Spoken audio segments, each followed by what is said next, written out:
It's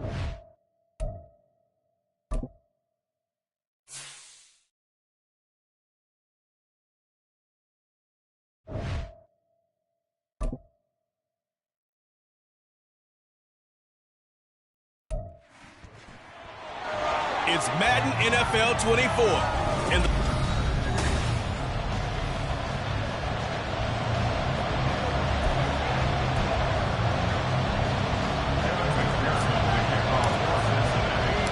the final weekend of the summer. Hope you're enjoying it wherever you are as we are off and running on EA Sports. And this will go as a touchback, and they will begin things at the 25. The Ravens offense set to go to work, and it's Lamar Jackson now in his 6th NFL campaign who will lead the way. All the talk of Jackson leaving the Ravens this offseason was just that, talk, as the two sides hammered out a deal that made him the highest paid player in the NFL. And why would they want to separate? When he has the ball in his hands, great things typically happen. And they get him down, but not before he takes it across the 40-yard line. This drive starting off on the right foot, 18 yards. Well, there you go. This offense off to a strong start this afternoon. Yeah, with a big run and a first down. That's putting what you practice into play. That's excellent execution to get things started. There's a ball thrown right side and complete. And he'll be corralled out across midfield down to the 45. It's a pickup of 11 and a Baltimore first down. Flower shows there that he is a student of the craft whose mentality is simply, I'm going to take the football away from defenders. A tenacious player and almost a clone of Steve Smith Sr., somebody else who had some really good seasons in Baltimore. Back-to-back good plays have him on the move on first down.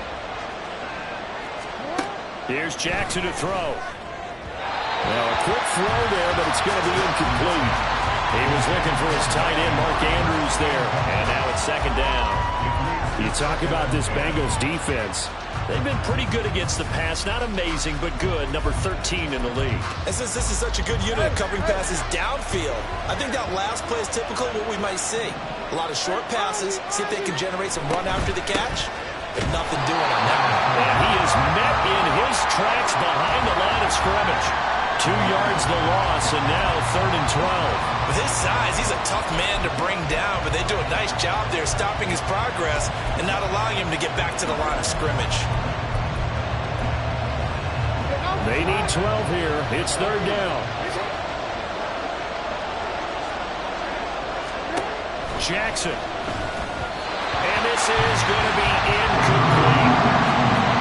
A lot of times it's that first read that you have. Maybe you get it in pre-snap, and he locked in on his target, but he was covered quite well, and that one's incomplete. They only punted twice in the win last week as he gets this one away. And this will be out of bounds, and they spotted it at the 15-yard line. Not too bad. Well, the Bengals now set for their first possession, and it's Pro Bowler Joe Burrow who leads this offense in his 4th season now out of LSU. And he was terrific in the opener, threw 3 touchdown passes, and make no mistake about it, he was eager to get right back out and do it again. So I think we'll see him try to test his secondary quite a bit as this game goes on. Play action. It's Burrow. Open man downfield is Chase. He's got it. And they're going to get this beyond the 40 before he's taken down. That's good for a Cincinnati Bengals. First carry of the game for the Aggie alum, Devon Achane. Now he's going to get this all the way down inside the 35. 24 yards the game there. Another first down as well. Well, no slow start here. A couple nice chunk plays back-to-back. I love the momentum that they're showing here early because they did it both ways, right? Threw the ball on first down for a nice chunk of yardage. Came right back and ran the ball. Looks like they've got the defense set back on their heels. Let's see if they can keep this moving. Now Burrow. He's going to have the hook up here to Chase. And inside the 20 before he's brought down. This game not quite as good as the last, but still over 40 yards between the two. Pretty solid opening drive here, Charles. They worked in the run game, the pass game, just steadily getting yards, and now they've got it inside the red zone here with an opportunity. And the only thing they don't have so far is points. But the way that they're moving the ball now, that shouldn't take much longer.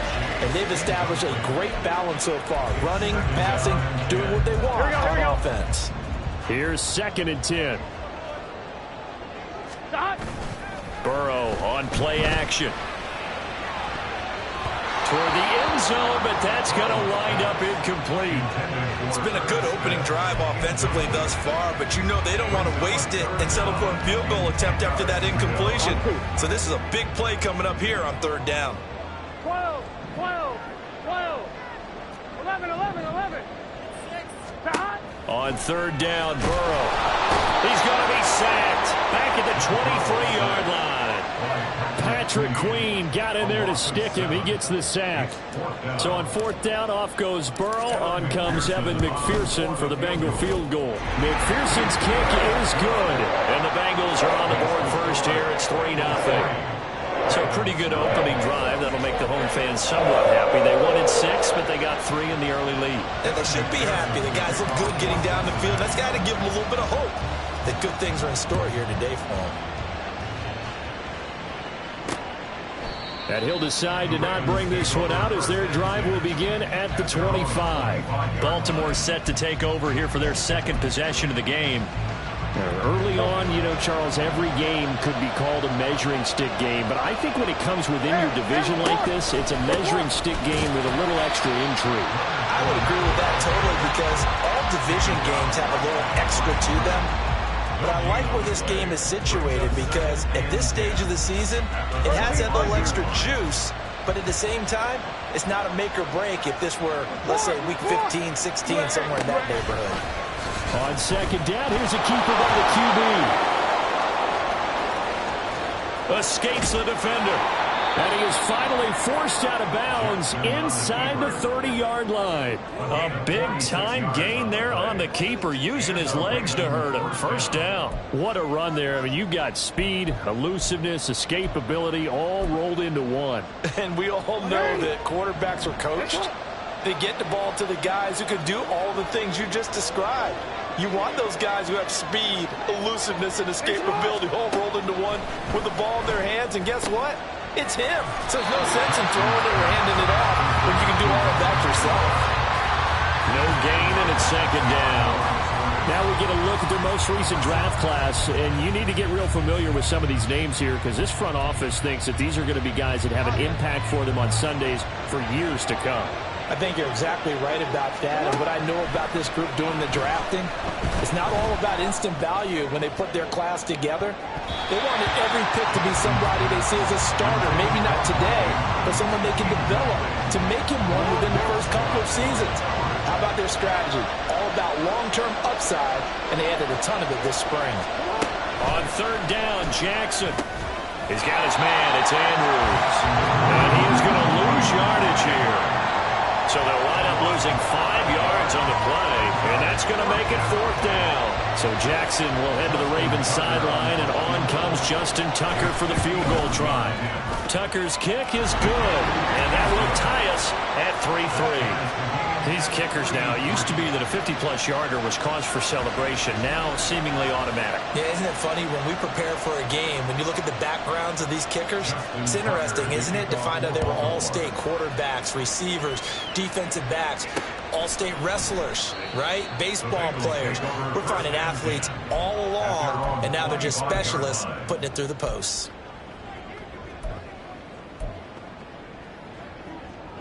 And this should be the final play before the quarter ends. They will throw on 1st down with Burrow. Out to the left, he's got Sample there. And he's able to get this one up to his 30 before he's out of bounds. It'll be a gain of 5, and it'll be 2nd down. These two teams all tied after 1. Ready for the 2nd quarter from Cincinnati. It's the Bengals with the football here. Here we go. Ball on the 30. They'll come up with a 2nd and 5. As they've got it as we resume action. That's caught by the tight end, Irv Smith Jr.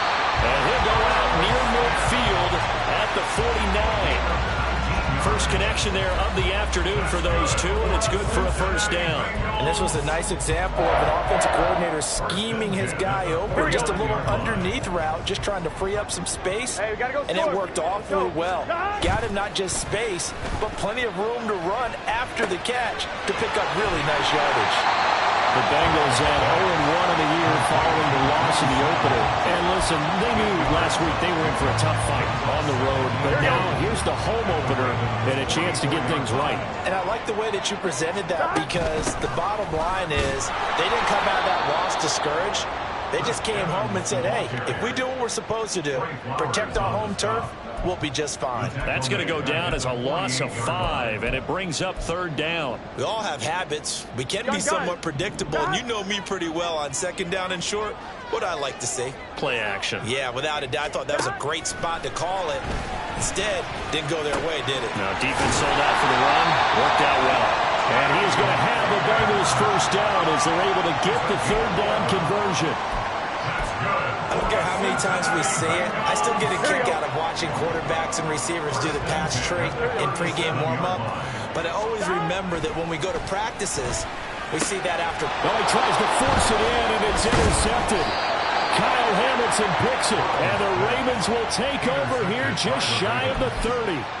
And that's a ball that he is going to want to keep, his first career interception in the National Football League.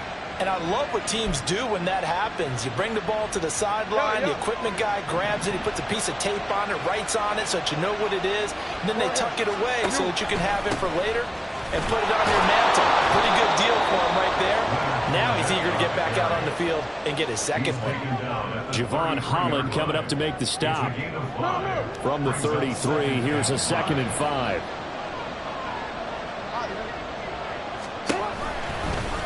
Jackson going to keep it running right. And he probably should have given that one off, as he's going to get hit and taken down behind the line. That second down play nets a -4. And a nickel look here for the Bengals as they try to defend this on third.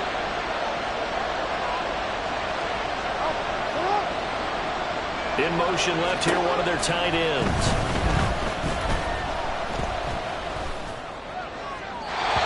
Now throwing on third down there, but he cannot connect. The passing game not in sync here early. And now it's 4th down.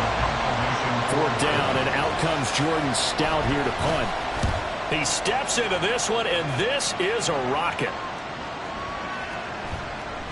And that hits at the 6 and carries into the end zone for a touchback. The Bengal offense now gets set to head back out onto the field. But not an ideal way to end their previous drive. They threw the interception, Charles, after they had built up some momentum. They were moving the football, but something to at least build on for this offense as they run back out here. Yeah, you're right about that. Up until that last play, everything was working pretty well for this offense, gaining chunks of yardage, getting first downs, really making a push for the end zone, and looked like they had a nice rhythm going. Now you got to have a short memory here. Don't focus on the interception. Focus on what came before it and get back to it. Now, meanwhile, here's a second down throw that's knocked away and incomplete. So many times when we talk about coverage, we're just about a defender running with a receiver, but a big part of it is understanding where the football is, finding it. In this case, when it arrived, it wasn't a surprise, and he was able to bat it away. Here's Burrow setting up to throw it. Able to find the open man. That's complete. And he's going to have the Bengals first down as they're able to get the third down conversion. Second quarter, 2 minutes to go. Tie ball game. 1st and 10 at the 33-yard line. So they'll come up 1st and 10 now from the 33. Now Burrow. This pass complete to Higgins. And he's...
45 before being tackled. Another nice gain, 13 yards that time, and another first down. Here we go. First and 10 at the 47-yard line. 12, 12, 12. 11, 11, 11, 11. They're passing here. Joe Burrow. Got a man open. It's Chase. Yeah, he's going to be out of bounds, but not before he takes it inside the 40. Another nice gain. That's now 30 yards between those last two plays.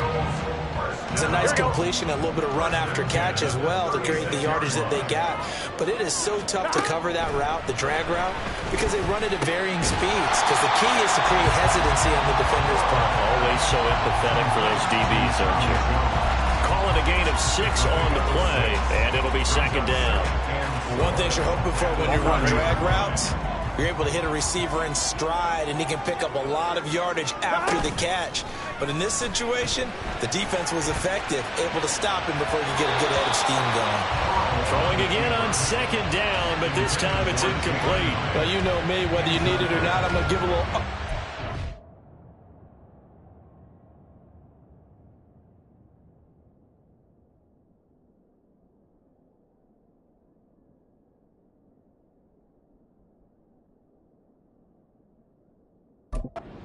advice, just throw it downfield out of the pocket only if you're absolutely sure. Otherwise, use your running ability and try and get those yards a safer way. 11, 11.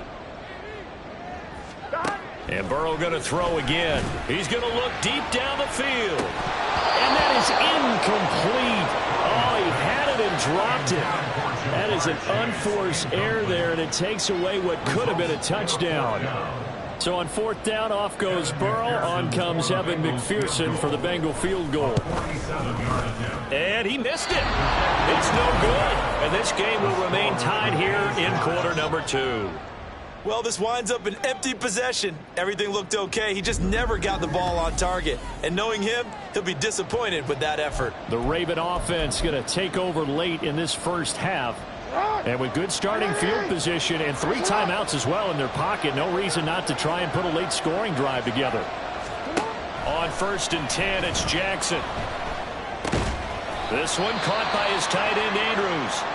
Now the Ravens going to use one of their timeouts as they'll stop it with just over 40 seconds to go in the first half. On second down, Jackson. And he'll go right back to Andrews. And they're well past midfield, just a yard or 2 shy of the 40. The Ravens going to use the second of their timeouts as it'll come with 36 ticks to go in half number 1. He'll let it go deep for Beckham. And he's got it inside the 10. And he gets it all the way down inside the 10 and mark him at the 5. Now a timeout signaled for, and they'll get it with 10 seconds to go before halftime. Again, Jackson. And that'll be taken in by Andrews for a Ravens touchdown. A great play there in the final seconds of the first half. And the Ravens have taken the lead here in the final stages of this first half. Justin Tucker for the extra point. Hey, Reno. And it is up. And it's good. That'll make our score 10-3 now. So just 8 ticks remaining here in the first half as they'll kick this one away. Oh, my goodness. I thought he'd peel off. Instead, he makes the fair catch at the 2-yard line.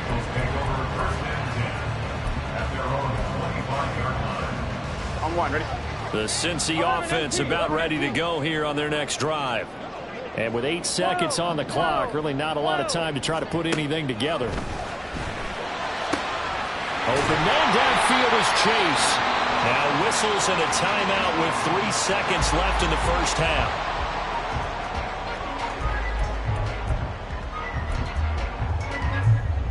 Here we go. This offense finding its legs now. Here's another first and 10. 11, Thomas. Final play of the half for Burrow and company. And that'll be incomplete. So we have reached halftime with a touchdown. That's the difference on the scoreboard. As we send you down to Orlando, where Jonathan Coachman has our EA Sports halftime report. Coach. Okay, Brandon, we'll get you back to you and Charles in a bit, but first it's time for a trip around the NFL following an eventful opening weekend.